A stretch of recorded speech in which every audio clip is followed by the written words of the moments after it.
saw with the standard DEWALT sender.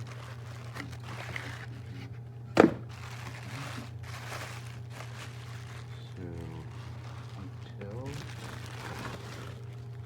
try it, it's gonna be difficult to tell how good it is, but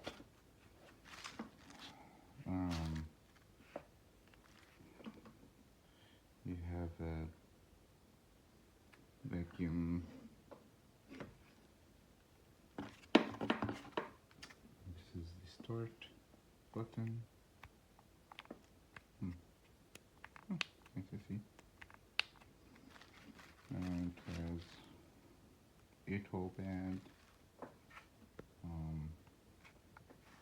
Has variable speeds here.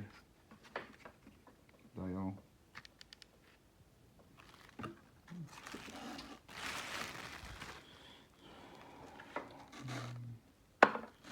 Material-wise, looks very sturdy, like most of DEWALT stuff.